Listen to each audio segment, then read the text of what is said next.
Good morning, Brew Daily Show. I'm Neal Freyman. And I'm Toby Howell. Today, the Dow is in its longest losing streak since 1978. So why aren't more people panicking? Then Taco Bell is a loco for pollo. It's adding a surprise new chicken dish to its menu this week. It's Wednesday, December 18th. Let's ride.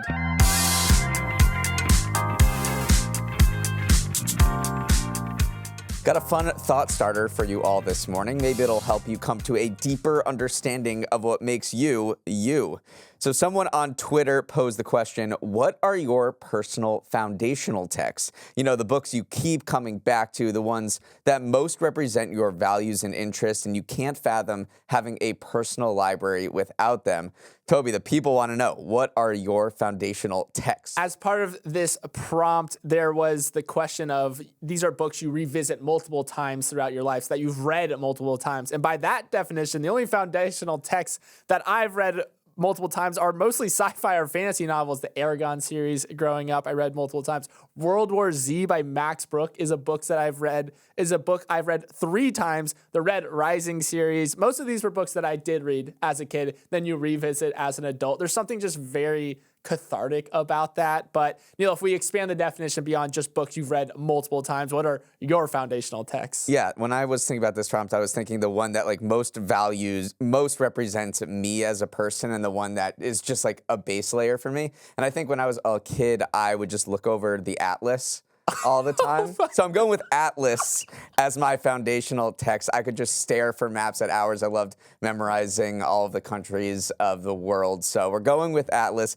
If I have to pick a book with a little more words, then maybe Bill Bryson's A Walk in the Woods. That's pretty solid. So too. Travel, humor, all those themes I think represent me as a person. I thought you were going to say Atlas Shrugged at first, and I was like, wait, that's foundational to you? But an Atlas is just as good. That is too long of a book. Now a word from our sponsor, the Range Rover Sport. Neal, got a question for you. You are a road trip guy. Give me some of the elements you are looking for on the perfect road trip. Well, I'm a journey guy, not a destination guy, so I need some long scenic roads where I can just toss it on cruise control and go. Some good classical music is always nice, but arguably the most important thing is a smooth and comfortable ride. The Range Rover Sport has all the bases covered. It's got adaptive off-road cruise control that monitors ground conditions and acclimates to your present terrain, as well as dynamic suspension that reduces unwanted body movements. I haven't had a good road trip in a few years, Toby, but this is making me want to get up and go. Well, finish the pod first, then the open road is all yours. Explore the Range Rover Sport at LandRoverUSA.com. That's LandRoverUSA.com.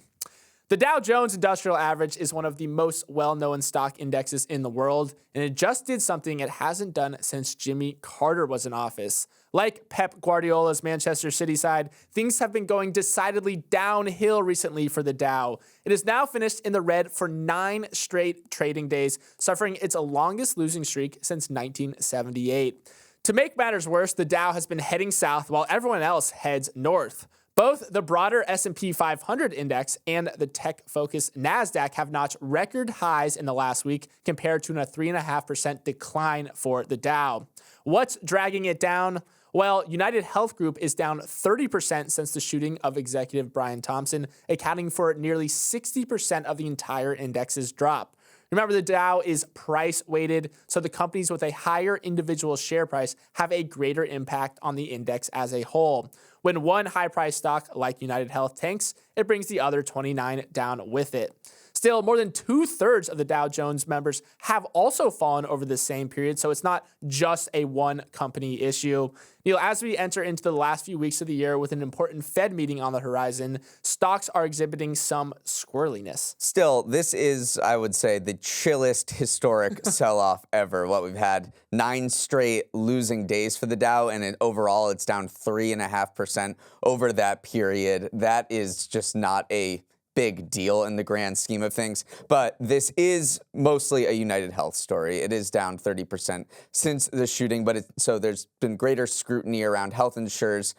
It's not just about the shooting, though. There is a push among Congress to force the large health companies like United Health, like CVS, to divest their pharmacy units in order to break up what they think is more of a monopoly that these companies have. So it is is mostly a United Health story, and I do want to home in on the fact that the Dow is generally considered a misleading index because of the fact that it's weighted by share price. I'm just looking at the companies that move the Dow the most, and it's Goldman Sachs #1, United Health #2, Sherwin-Williams #6. So the paint company, we're not even close to getting to Amazon, Nvidia, or JP Morgan. So the paint company Sherwin-Williams, no offense to Sherwin-Williams, moves the Dow more than Amazon, Nvidia, or JP Morgan. So it is very skewed, and I think that's why investors are mostly brushing this off. Right. It's more of a headline, like you get to say longest losing streak since 1978, but it is almost opposite day as you go down the Dow, because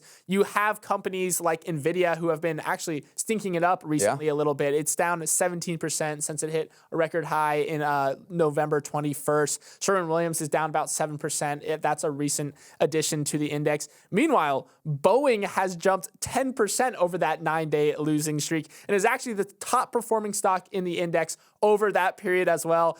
It is also the biggest loser if you zoom out to the year as a whole. So this 9-day period has just been a little funky, where part of the reason why you see all the other indexes around it going up is that the Magnificent Seven, those tech-focused companies, have climbed about 8% in that same period, which is pushing the NASDAQ and the S&P 500 higher. But it is just a little bit of a weird time on the Dow, even though it is technically a historical losing streak. And you teased this at the top, but there is a big Fed meeting today, which is certainly getting investors a little nervous. We're pretty sure, we're pretty much guaranteed that the Fed Chair Jerome Powell is going to cut rates for the third time this year. The big question, we're all going to be paying attention to this at the 2:30 press conference, is what he signals for next year. As we've talked about on this show, President-elect Trump's policies of tariffs, tax cuts, and mass deportations are expected to be inflationary, which could get Powell a little more cautious about Fed cuts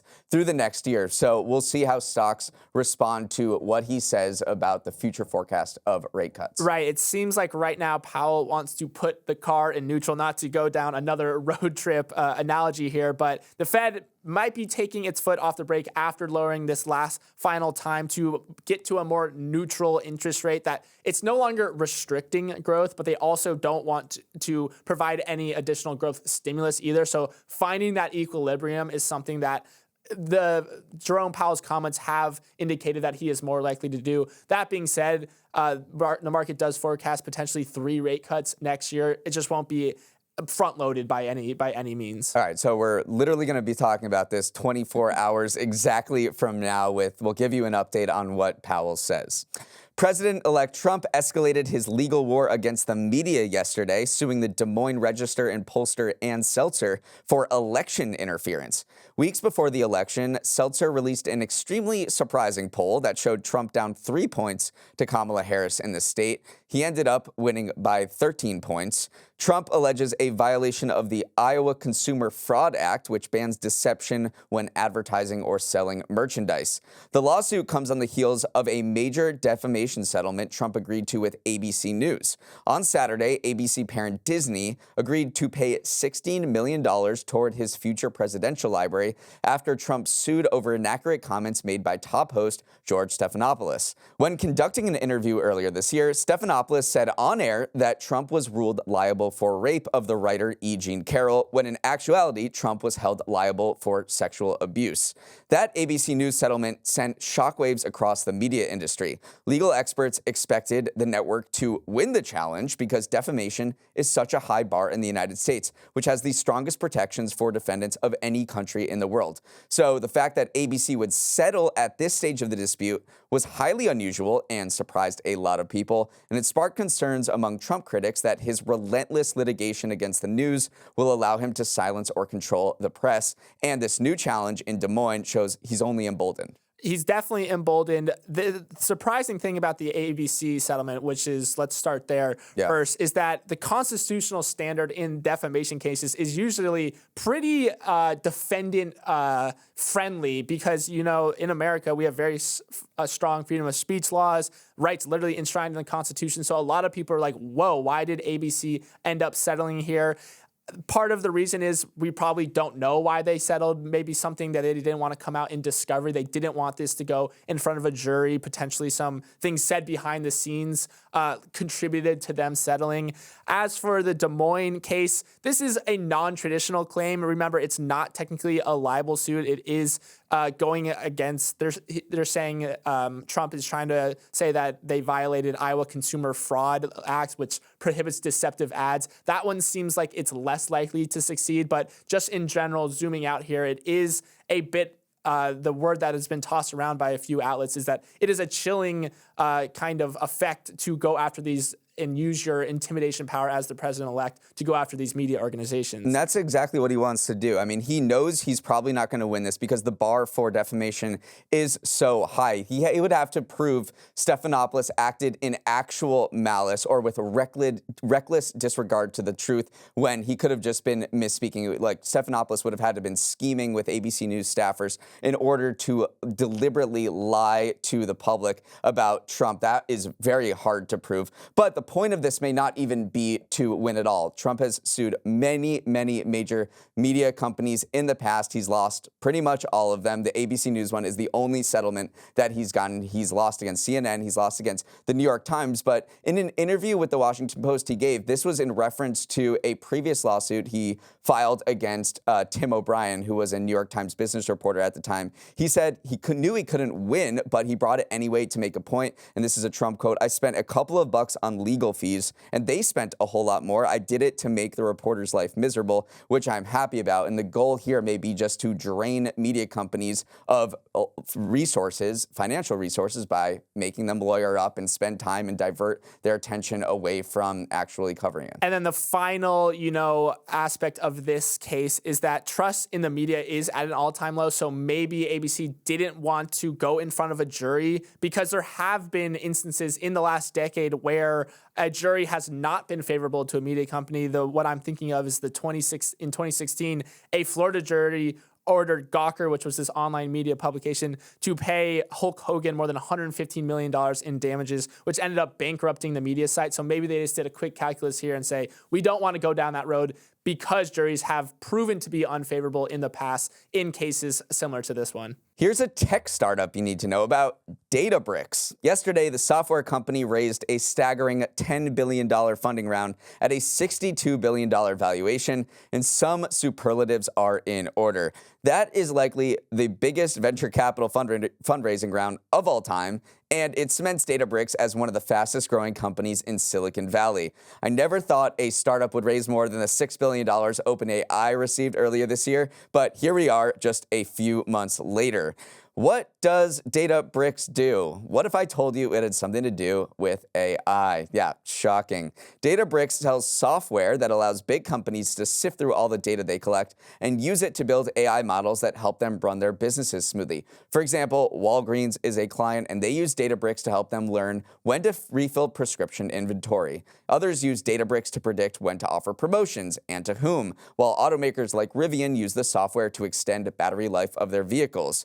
Only 11 years old, Databricks will soon do $3 billion in annualized revenue, is growing over 60% annually, and is now flush with cash. So much cash for growth and acquisitions. Toby, this is a company and management team executing at an elite level. It is, and this is a chunky fundraise because, $10 billion, largest in the history of venture capital. Looking into it a little bit more, some people actually think, Ghosty, who is the CEO of Databricks, said that a lot of these late-stage investors, these big funds like Andreessen Horowitz, don't really have a ton of companies in which they can deploy their capital. There aren't that many companies that can, even take a $10 billion or even need a $10 billion funding round. The only names that he threw out were Databricks, Stripe, or maybe OpenAI. So part of this could just be market conditions that these funds need to deploy their capital, and Databricks is saying, all right, I guess we're the only ones on the table for it. But also, Databricks is doing very well. One of its big competitors is Snowflake, kind of in the same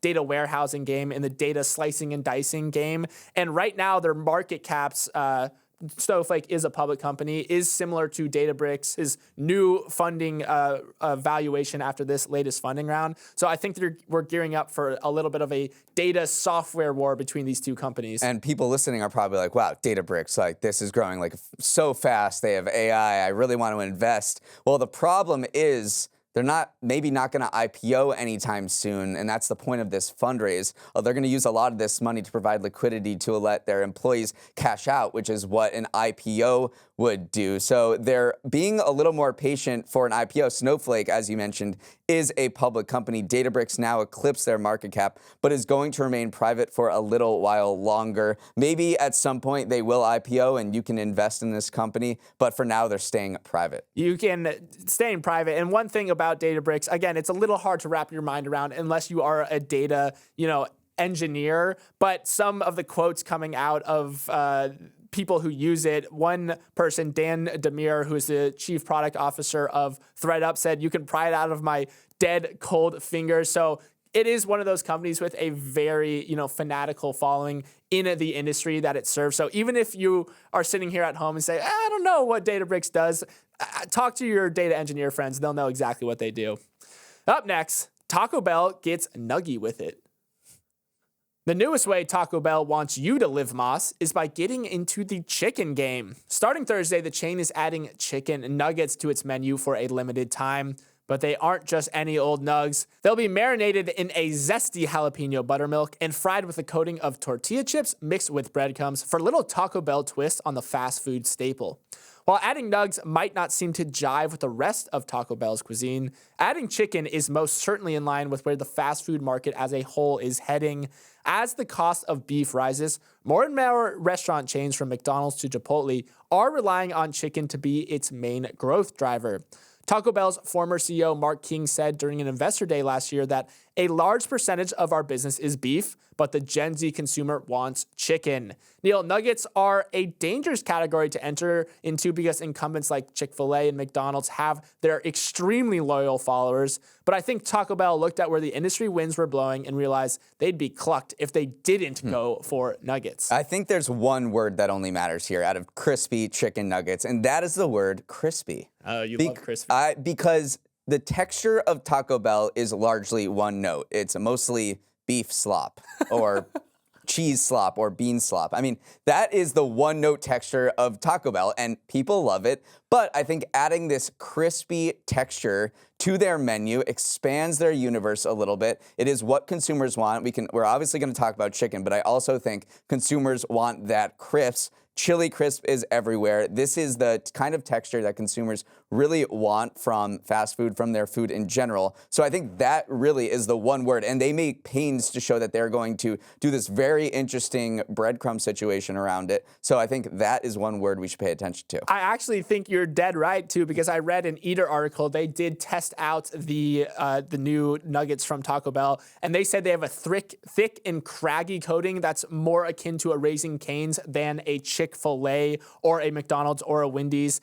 They found the nuggets to be pleasantly juicy and crunchy. They didn't use the word exactly crispy, but they did love that breading, and I do think you're right. One thing, too, obviously chicken is very popular right now. McDonald's just rolled out the Chicken Big Mac. They are seeing a greater percentage of their sales come from chicken than ever before. But also, market research shows that Gen Z doesn't just like chicken. They specifically prefer boneless chicken and chicken tenders to traditional boneless wings. So I think there were two industry, tailwinds here that Taco Bell was looking at. One, everybody loves chicken, but then two, specifically younger customers love boneless chicken as well. Everyone loves chicken. I just want to provide some stats to back that up. Chicken products at fast food, quick service restaurants have increased 11% since 2019. That includes sandwiches, wings, nuggets, and strips. If you go back to 1970, we were a beef-loving nation, and the average person in the United States ate about 50 pounds of chicken each year. Today, that number has more than doubled, and this year we're expected to pass 100 pounds of chicken per person in the United States. So we've started, our love affair with chicken has really blossomed, and restaurants love this because chicken is a lot cheaper than beef. It's much easier to source. we read all these articles about Sweetgreen when they put beef on steak on their menu. It was a nightmare from a supply chain perspective. It's not the case with chicken. So everything is coming up chicken for fast food restaurants.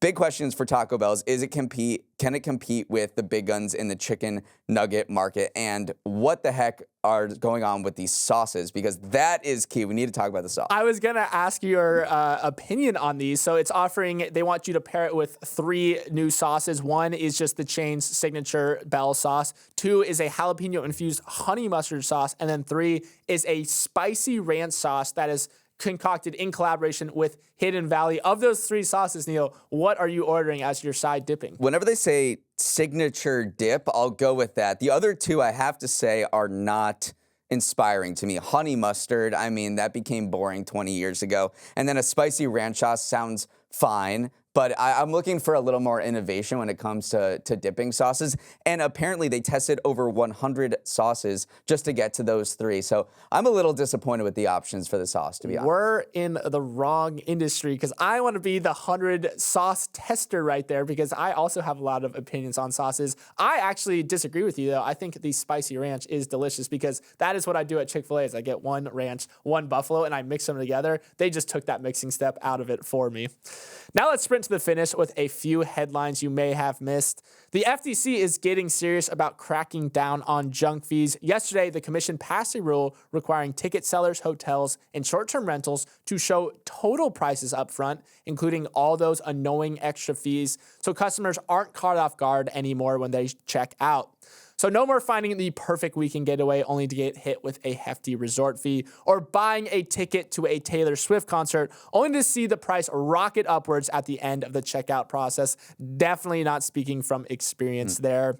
This rule to push those hidden fees to the forefront of advertised prices is likely the final act in Joe Biden's war on junk fees. Neal, how's the war gone, by the way? It's gone okay. I mean, they've tried to do a lot of things to get rid of junk fees or cap credit card fees, do things that make airline disclose baggage fees.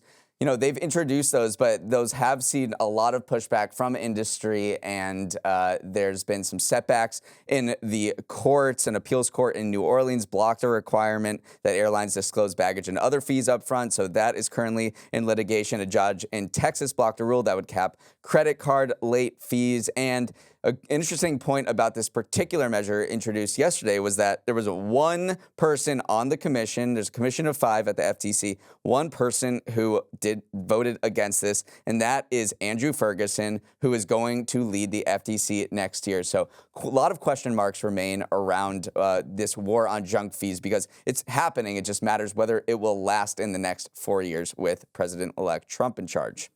Honda and Nissan are reportedly exploring a merger, an accord that would create a $52 billion Japanese auto giant that can better compete against Toyota and fast-growing Chinese EV makers. Nissan has went totally rogue this year. Shares have fallen 40%, and its net earnings in the middle of 2024 were down more than 90% year over year.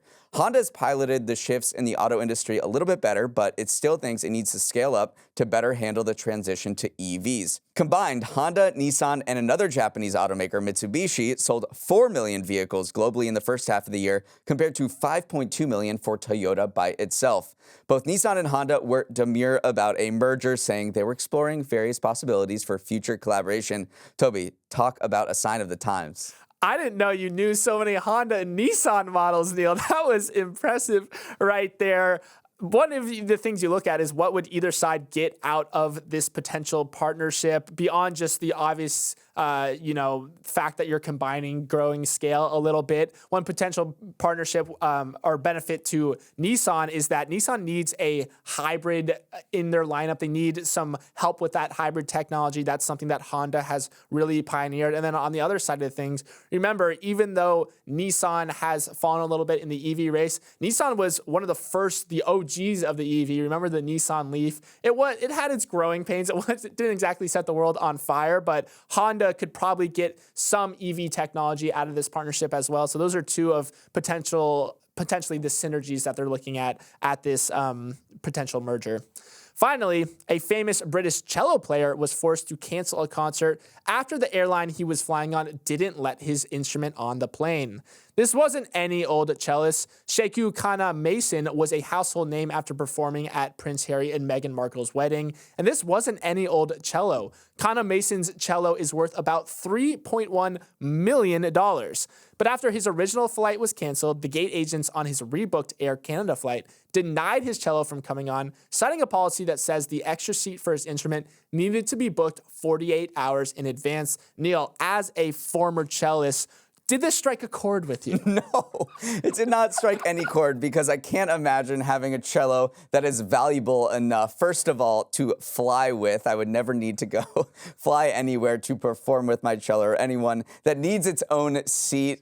So this, I cannot resonate as a very, very, very amateur high school cellist with this story. But it is interesting when you think about the fact that this instrument is so critical to their profession and cannot be, and the way you transport it or store it is so important, so fragile. This thing is $3.1 million. It was made in the year 1700. That is something you do not want to put on the bottom of an aircraft. So they're calling for a global regulation standard for taking cellos on a plane, and I think we need it. Right. This was not the first time it has happened to Kana Mason either. He has been very vocal about it. I never thought about transporting a cello because, yeah, obviously you can't check it because it's so delicate. You can't put it in the overhead bin either. So it is one of those things where you have to just sit next to it on the plane. And I didn't even know that airlines even had policies related to it. Why would Air Canada have a 48-hour policy specifically relating to instruments traveling with you in the seat? I guess this isn't the first time they've dealt with it either, but just a whole different world that I've never even considered, but now I'm kind of fired up about. But you take golf clubs on the plane and you put them in a very airtight case to make sure. Toss them beneath in the cargo hold. I mean, mine aren't $3.1 million. Let's just be clear. Let's wrap it up there. Thanks so much for spending your morning with us, and have a wonderful Wednesday. For any questions, comments, or feedback, send an email to morningbrew.daily@morningbrew.com. And Toby, who should our listeners share the podcast with today? I want you to share the pod with someone you want to go try those Taco Bell nugs with. Neal and I will be venturing to our local Taco Bell come Thursday to give them a taste test. So share the podcast with someone who you want to accompany you, because taste tests are always better with friends.